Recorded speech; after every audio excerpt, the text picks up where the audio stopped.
Speech. Therefore, I conclude the case. Respond. Final na mo speech daw. Diyan na lang para hindi na magpapagawa. Okay, so base dun sa binasa niya, yung Doc Hill, siguro naging klaro talaga para sa amin ulit kung saan talaga nagmula ang salitang Dongyan.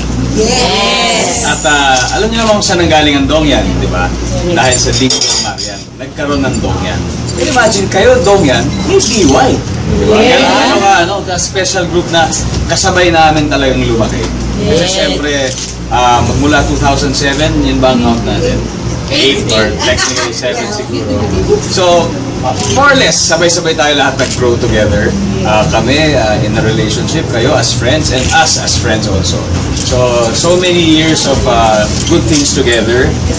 Lahat ng magaganda, kahit hindi masyadong magaganda, nanatili tayong katabi ang bawat isa. At yun ang pinaka-importante.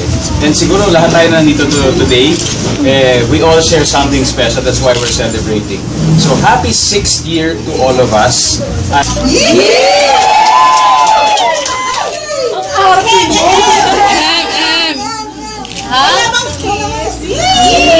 Talaga lang kasi mundo pa talaga si Butter. 8 seconds of kiss daw. 8 seconds of kiss.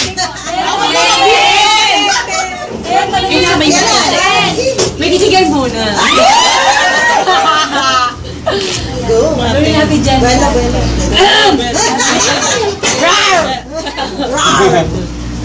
Gina!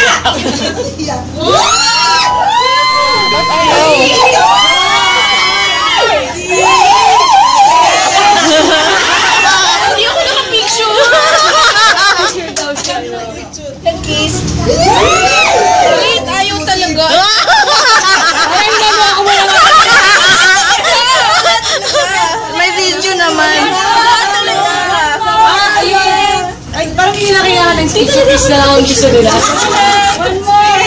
Speech na yan. Ayun ako, total nasabi na naman lahat ni Dong. Tapos, nakakatuwa lang na parang kanina pinapanood to. Parang, ay, yung mga ganun pala na nagka-flashback yung mga nangyari. Ang dami na talaga natin pinagdaanan. Sobra. At nakakatuwa na hanggang ngayon nandito pa rin tayo. Yun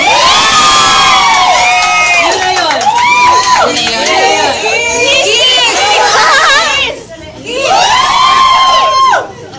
Dito lang. Ay, hindi namin sasabihin na, hindi namin sabihin na thank you for the support, but thank you for the love.